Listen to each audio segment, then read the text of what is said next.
Hello and welcome to How to Deal with Grief and Trauma. My name is Natalie Himmelrich. Today I'm speaking with Amie, where she shares how her life started with the loss of connection to her father due to mental illness and the challenging relationship with her alcoholic mother.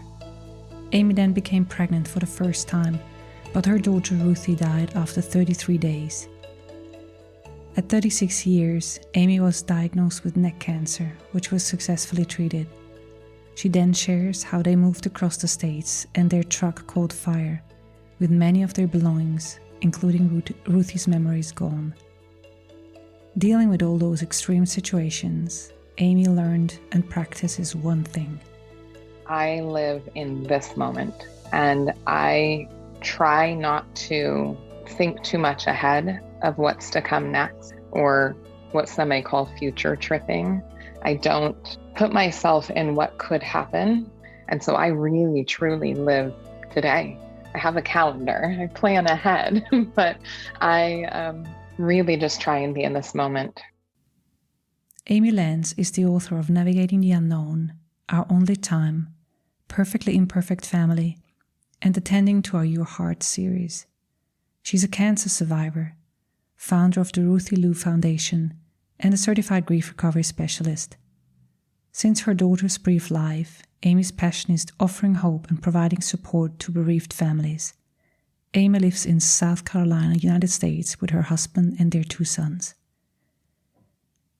As much as this episode is packed with different traumas, I hope you do enjoy and learn from it. So welcome, Amie. It's so nice to have you here on the podcast. How are you today? Thank you so much. I'm grateful to be here. And this is the beginning of my day, so it's a really beautiful way to start.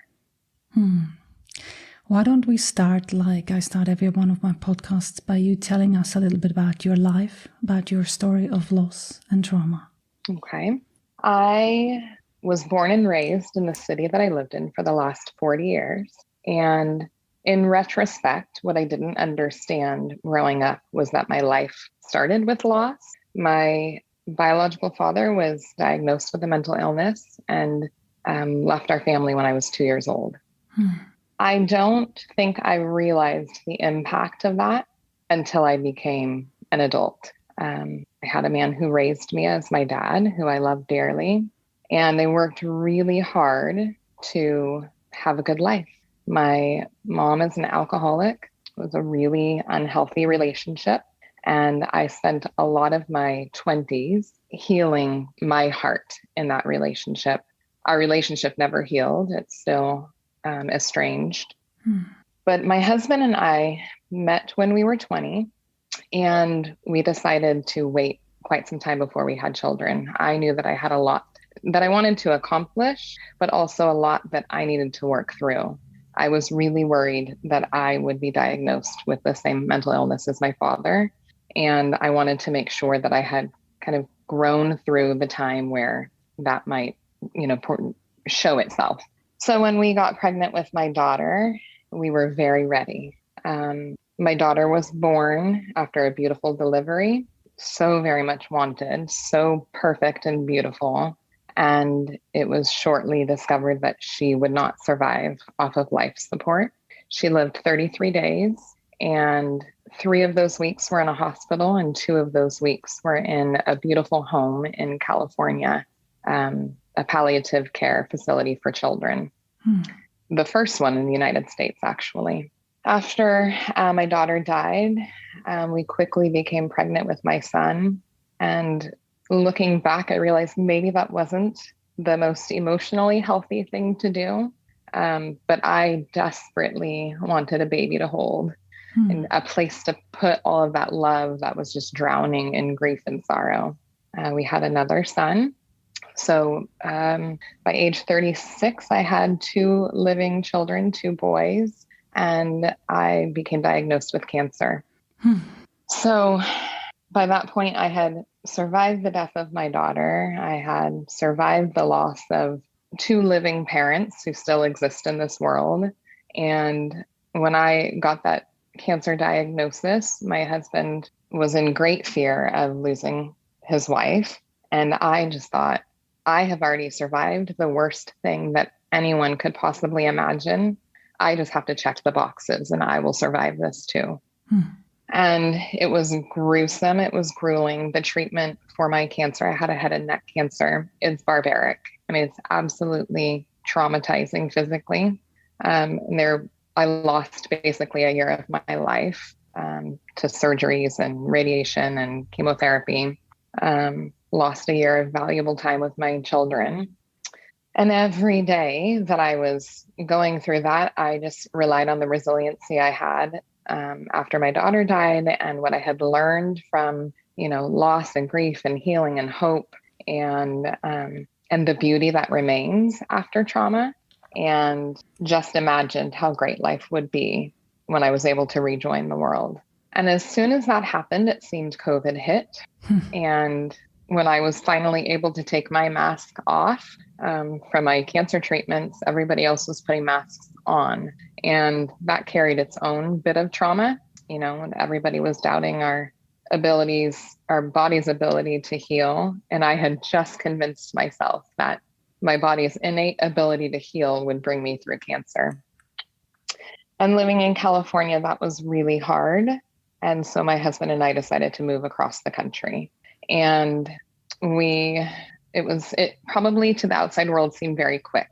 But we packed up our truck and our trailer and we shipped some stuff across the nation. And we hadn't left California before our truck caught fire.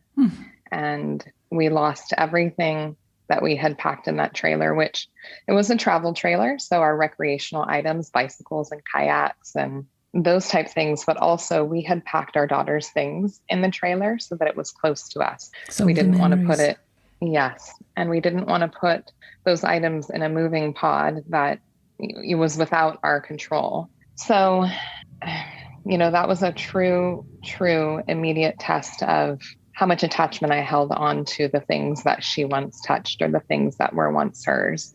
And again, I think I just dug very deep and remembered all the things I had overcome and what was truly valuable. And the only thing that really mattered was what fit into my small vehicle that we all piled in for the next 2,500 miles, which was my husband and my 2 boys and my dog. And we drove across country and waited for that moving pod to arrive to see what had actually survived the fire. Wow. So we've been here the last 8 months. It's proven to be a beautiful move and everything that I hoped that I would find environmentally, but also internally. Wherever we go, there we are. So does the placement of where we live really matter?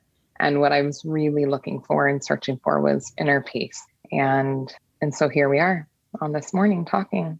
And I'm so grateful to be here on this podcast, but also so grateful to be here in this life. Wow, it's not even 10 minutes and I'm already lost for words. I mean, it sounds like a lot.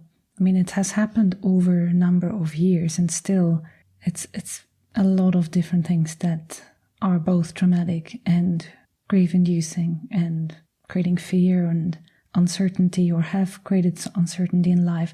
So how do you deal with all that? Or, I mean, it came on one after the other, but obviously every new thing is like the next shoe drops. How do you deal with that? I have to imagine that a lot of these coping skills happened when I was young and when I was unaware of even what I was doing. To ask me that now, I would say, I live in this moment and I try not to think too much ahead of what's to come next or what some may call future tripping. I don't put myself in what could happen because what could happen is very scary. A fire could happen or cancer could happen or a child could die. And if I lived in a world where that was my reality, even though it is my reality, I don't know how I could face the world. I don't know how I could have hope or feel peace. And so I really, truly live today. I have a calendar. I plan ahead, but I really just try and be in this moment and really practice mindfulness a lot. And, it's interesting when you say that, because one of the things that we speak about in trauma and somatic experience that I studied is about the fears about what's going to happen. So anxiety is basically future pacing the past. And usually the worst things that we imagine that could happen have already happened. Right. And so the resource that you're sharing with us by being in the moment and by not going too far ahead besides your calendar for next week or month or next holiday, reminds me as a powerful resource. Yeah, and I think that was one of the impetus for us moving across country, because I felt like where we were living was so much projected into the future. I don't have any opinions on COVID, nor do I need to address those. But the mask for me became a symbol of I could get sick. For some, that would be COVID. For me, that could be cancer. We lived where there was a fire season. And so every year we would have the anxiety and anticipation of, are we going to evacuate again this year? And we lived in a drought. And is there going to be enough water in the future? And so it felt like being surrounded by a scarcity. And I want to live a life of abundance. And it's just really important for me to know that I am safe in my body. I am safe in this world. And so living in the moment, I can easily remind myself, I am safe right now. I am not worried about what could happen in the future. Right now, I am safe. Here I am safe. So by creating an environment that is less prone to those situations that you just mentioned, knowing from the past that they occur regularly. When you say you have a fire season, I mean, I live in Switzerland and we do not have drought. We do not have fire season. We have a lot of rain, 300 days versus 60 days of sun. But still, there's nothing like the anxiety that comes from knowing this is going to happen every year. So one of the resources is like creating an environment that supports your state of mind and emotional state, I suppose. Would you say that's right to say it like that? I think in addition to creating that environment, it's also knowing that we have the ability to make decisions even when we feel like we are unable to.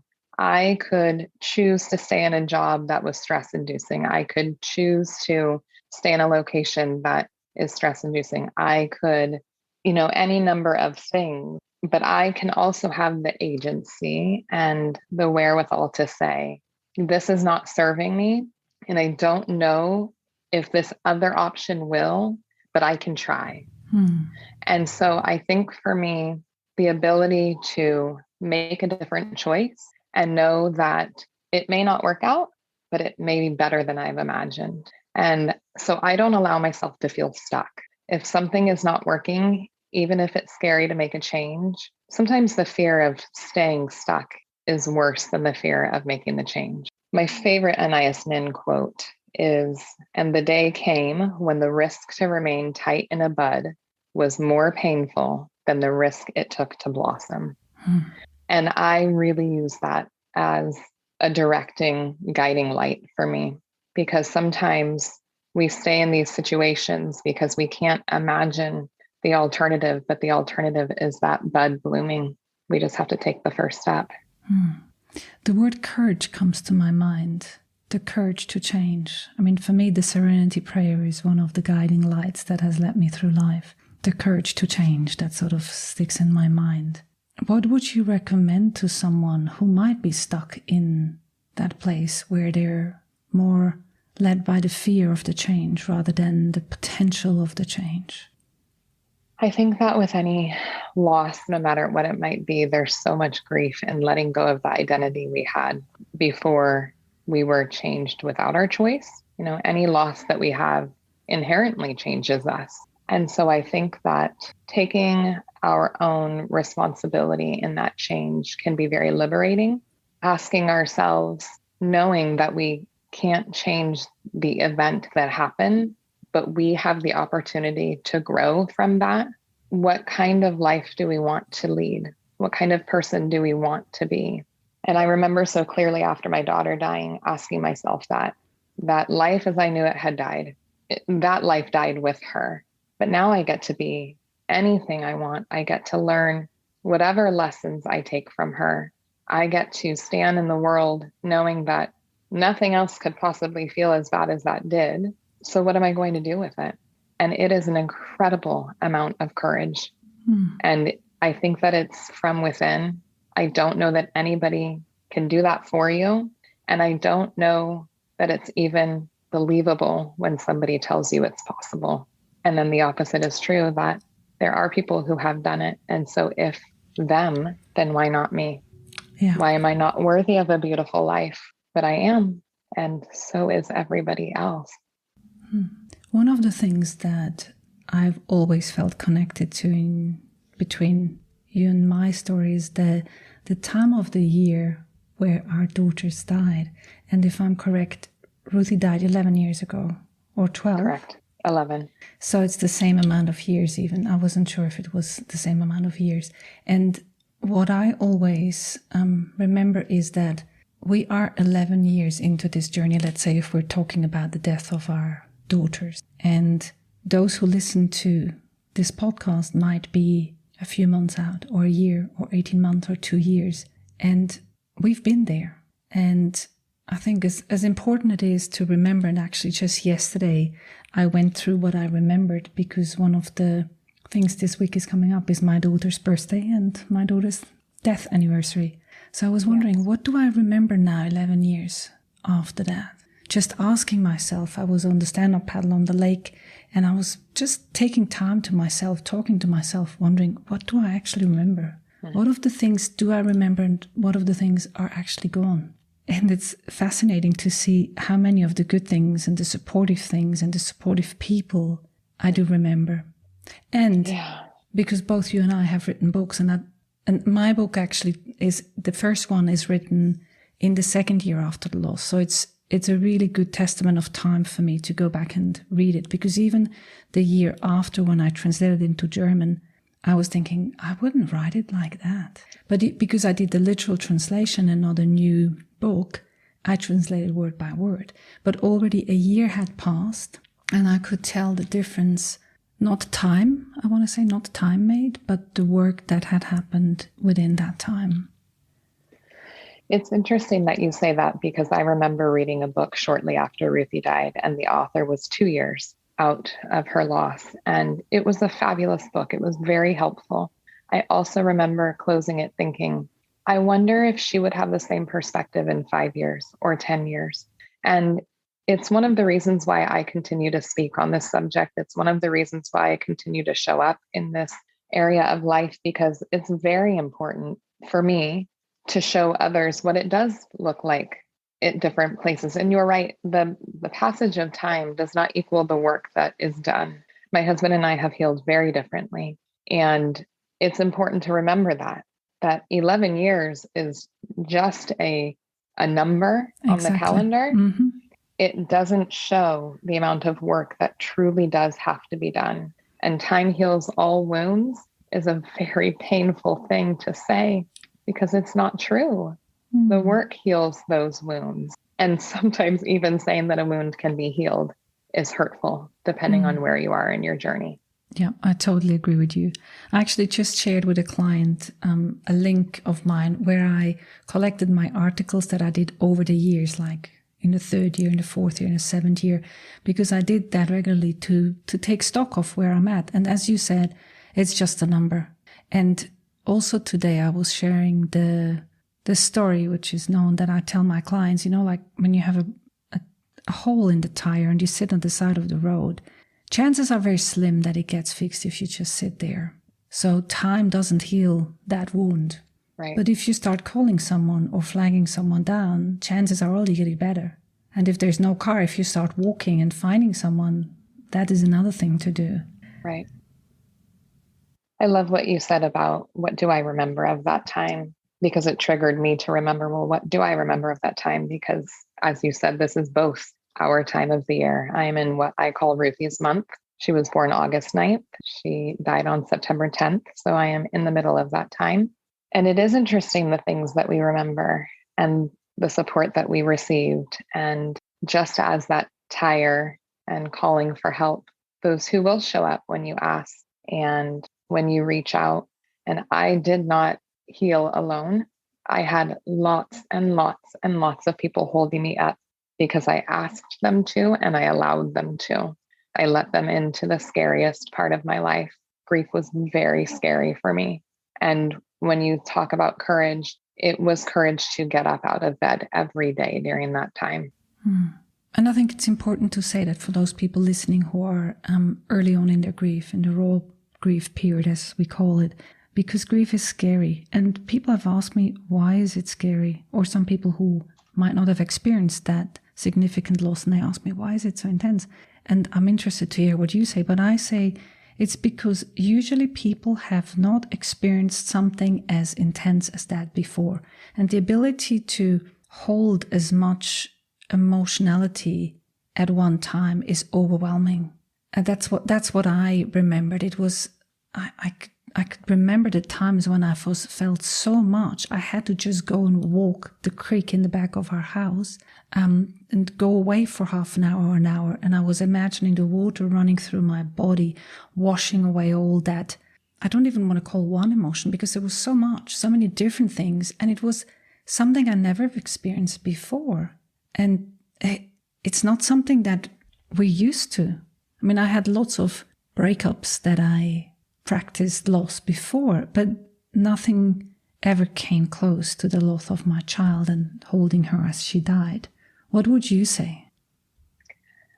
My grief was so scary because I thought it would never end. I could not see a life where I didn't feel that intense pain. I didn't believe that I could love my daughter without simultaneously feeling that devastation, that soul crushing, chest tightness. I didn't know that I could recover. And now I feel that love all day, every day. And I don't have the associated devastating, hurtful pain attached to it. Yeah. It's beautiful that you say that, because I mention that a lot. I want people to hear that, because when the coupling happens between grief and remembrance or love, in your case, and if that is experienced as this is the only way I can remember or love my child, because at the beginning that's what it is, because it all happens simultaneously, but sometimes this gets coupled, and if the uncoupling doesn't happen, then yet that can lead to prolonged grief. Because then the only option is to do that, to have that immense pain and grief. But something in your life made it so that you are now where you are. What do you think happened for you to learn or know that you can have it not together, but just a love? I think that I've had so many glimpses of being able to love somebody that wasn't in my life and still have joy. And I think that started as early as, my biological father leaving. There was never a time in my life growing up where I didn't have love for him. Even this man that I didn't know, somehow I understood that if he could have been there, he would have been. I still had a beautiful life, even with my mom and our tumultuous relationship. Separate from that, I still had a beautiful life.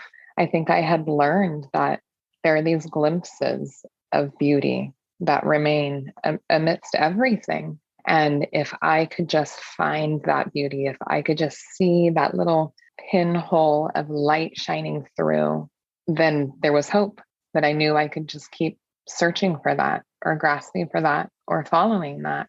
And so even in what were my darkest moments, even when I knew my daughter would die, even in those early days after she had died, I would tell myself, go look for the thing.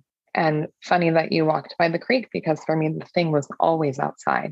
It was the crisp wind blowing. It was the hummingbird passing by. It was the smell of fresh cut grass. It was any kind of feeling I could have in my body outside of my emotions to remind me that I was still alive in this world and I was still part of it. And the world was still beautiful and waiting for me. Do you think that you had that in you, or is there something that along the way, from quite early on you had that, you learned that, or you were given that by your upbringing? I believe we have many teachers in our life. And because I was raised in an environment that could really question nature versus nurture, I think that I had modeled for me many instances of resiliency and overcoming. So I don't know if I was born with it or if it was fueled within me. I have many brothers and sisters, and we are all very different. So I don't know. I have been given quite a few opportunities to practice this ability to overcome. And I think with anything in life, as it's scaffolded and you have experiences to draw upon, when whether it's conscious or unconscious, you know, well, I survived X. I could probably survive Y. I survived Y. I know I can survive Z. When my daughter died, I just really saw the fragility of life. I mean, here was an infant who should have had 85 years ahead of her, and she didn't. And we don't know how long we get to be here. I just don't want to waste my time. And so when I think about the teachers I've had in my life, some were teachers that I model after of resiliency and growth, and some I've observed of the complete opposite and what life could be if we choose not to heal and grow and face our demons and have courage in the face of fear. And I think also coming from a family of addiction, it was really important for me to have a clear mind and know that I wasn't going to self-medicate when I really, truly had the skills in my body to overcome without having, a crutch, that I was going to feel all of those feelings because the alternative did not sound appealing. You know, what you're saying reminds me of a passage in my book where I described that early on, I did not believe I had any resilience in me.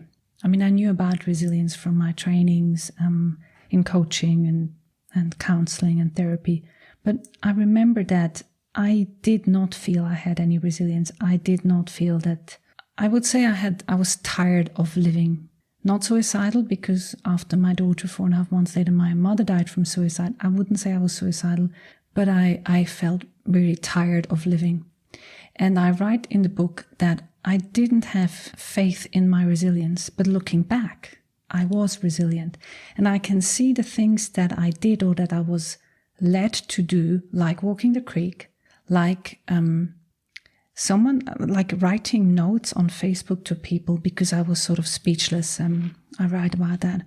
And I can see now, these were all little things, little threads, like your light behind you, like stars, little stars along the way, or like the pinholes that will led me to then write the book. I wasn't intending to write a book, but someone said to me, "Oh, you should write a book." And I thought, about what? And it led me to, as part of the book, to interview all these people. So I started talking to people and asked similar questions to the questions that I ask now on the podcast. And that gave me different versions, different perspective. And the way you describe it is beautiful, to see the pinholes of hope. And looking back, I can see there was resilience. The question is, do we follow those pinholes? Or what's the story that we're telling ourselves about being a victim, maybe? Right. And I think it's very important that you touch on that feeling of not wanting to live, but also not necessarily being suicidal. 11 years later can talk about following pinholes and smelling the fresh cut grass, which I did every day. But also, I didn't want to live in a world where my daughter wasn't living. But I knew, just put another foot in front of the other, and hopefully it will get to a place that doesn't feel like this anymore. And so when you're talking about people who are early in their grief, I think it's really important to normalize that sense of despair, while scary and overwhelming, can be very normal. And to know that's when we reach out, that's when we ask for help, that's when we go outside, that's when we sit in the sunshine. It's when we do all these little things. And I think those are the little steps that prove to you, well, I got out of bed today. And then that turns into, I've been getting out of bed for a week. And then it's a month and a year. And 11 years later, looking back to this time where I could not have imagined a decade later raising two young men and living across the country. Like, we don't have any awareness of where life will take us. But I am a firm believer in putting one foot in front of the other and making the next best choice. The picture that comes to mind when you say putting one foot in front of the other is also the amount of steps that we have to know. And one of the things I say to my clients is, if you're in bed and you don't want to get up, at least sit up. Mm-hmm. As a first step, sit up. Yep. Because all of these people go to the bathroom if they need to, almost. Yeah. Let's call it most. But so there is something that works, but it takes a little bit of effort. And we don't need to know how we're going to make it. And the beautiful example I have is of a current client that I have who came to see me 2 weeks after her baby died. And she's now 5 months later. And the progress that I see of just taking one step at a time. And she's currently saying, I did not believe that I would be where I am today 4 months ago. And that's normal. That's to be expected. So if anyone listening is in the raw period of grief, what we're showing is steps ahead, like stones in the water leading up to far distance. And as we said, 11 years is just a number, but there are these steps that you can take. And I think those steps allow us to believe in ourselves too. I sat up, I got out of bed, I took a shower. I wonder if I could make it to the kitchen. And then every time you do one of those things, it creates more belief in yourself. I did this thing, I can try this other thing. And I was really fortunate that I had friends who, in very kind and gentle ways, forced me out of the house. We're going to go for a hike. We'd like you to come. We're going to cycle. Come grab your bike. And in those moments, they create the belief in myself that I'm able to overcome what I once thought was scary. And those small choices become big changes in the long run. One thing you also said was asking for help and allowing myself to take it. And in one of the series that I'm just watching, which I recommend, The Me You Can't See About Mental Illness, there's this one guy who said after his mother died, like very sudden at 49, he said to his two friends, he said, you're going to take the next week off and you're going to take the week after the next off because I can't deal with that. And I need you to sleep in my room for the next week and then you the following. And I thought it was a beautiful example of having the agency to actually asking for help. And as well, what my advocacy is to teach people how to be of service and of help, to be both firemen and builders in the support of others, because not everyone is capable to ask for help or to actually know what they need. But then to have people around that know or can ask the right questions. Well, and if you were to ask me what is one of the greatest things I've learned, I didn't know how to ask for help, and I certainly did not know how to receive it. Okay. At all. How did you learn that? I had very persistent friends. They were very assertive, borderline aggressive in holding the space for us and not allowing us to retreat. They were very respectful, of course, but also they were right there. And by the time I had been diagnosed with cancer, that was a lesson I had learned very well, that people feel helpless when you are hurting and they want to help you. There's not much that a loved one can do for you emotionally, other than listen if that's, what you need. But there is a lot that they can do for you physically. Practically. Yes, practically, exactly. They can grocery shop for you, prepare a meal for you, arrange childcare for you. There are a variety of things that can be done that really take the burden off of you that can feel really overwhelming. And it's a self-serving offer in some way, because in helping you, it is allowing them to have some sort of contribution to alleviate their helplessness. And so it serves both of you. The griever can really use the help, and the support person really wants to feel like they can do something. And by the time I was diagnosed with cancer, I quickly set up my health request because I knew I wasn't going to be able to do it alone. And that's not the way that we are supposed to exist in the world. In the United States, we are very independent. We do not rely on a community, but a community is where we thrive, and it's where we grow, and it's where we're supported and celebrated. And I quickly asked for all the things I needed, knowing that was what I could use to heal. All of my energy needed to be on myself. I couldn't grocery shop or meal prep or take the kids to school. But if somebody could help me with that, then by the time my kids got home from school, I could sit up in bed and be with them. I could conserve that energy for what was really important, what was really needed. Looking back over all these incidences that you shared, how do you think your loss and your trauma has shaped you? I think that my loss and trauma has allowed me to love myself.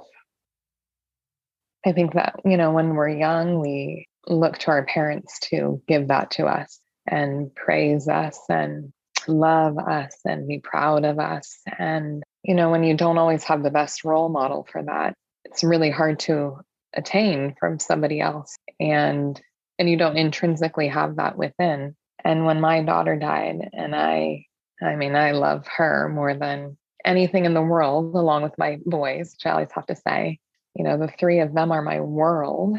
I realized that all that love I give them, I deserve that too.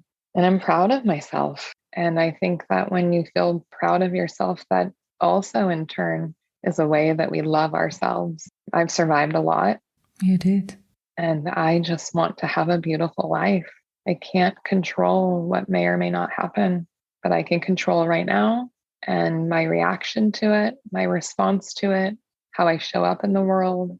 And it's a great honor to, stand alongside somebody who's grieving and hold their hand and be living proof that life can be beautiful. And so I guess my traumas had given me what I had always looked outside myself to receive, which is loving myself, being proud of myself, and being assured that I am worthy as much as the next person. I think that's a very beautiful place to land. Thank you so much, Amie, for all that you have shared. And as you know, we always end this with a couple of questions at the end, like sentence starters, for you to just say something, which I ask all of my guests. Shall we do that? I'm ready. Good. Grieving and trauma means? It means you are alive. And healing means? Having hope that life is still beautiful. And we've actually just spoken about that, but what I have learned about myself in the light of loss and trauma? That I am still worthy. One thing I wish people knew about loss and trauma? That your world ends while the rest keeps spinning. And one specific thing that has changed since my losses and traumas that I wouldn't want to miss? I wouldn't want to miss the immense joy and love and life that awaits. Thank you so much, Amie, for your time and for sharing your life and your story, and also your unique look at staying in the moment. Thank you for having me. It's been an honor to be here. Thanks for listening to How to Deal with Grief and Trauma. If you'd like to be updated on future episodes, please subscribe to my newsletter on nataliehimmelrich.com. If you need grief support, please contact me for a 30 minutes free discovery session. How to Deal with Grief and Trauma is produced and edited by me, Natalie Himmelrich. To support this podcast, please rate, review, and subscribe to or follow the podcast on Apple, Spotify, or wherever you get your podcasts. Thank you. And remember to keep breathing. I promise it will get easier.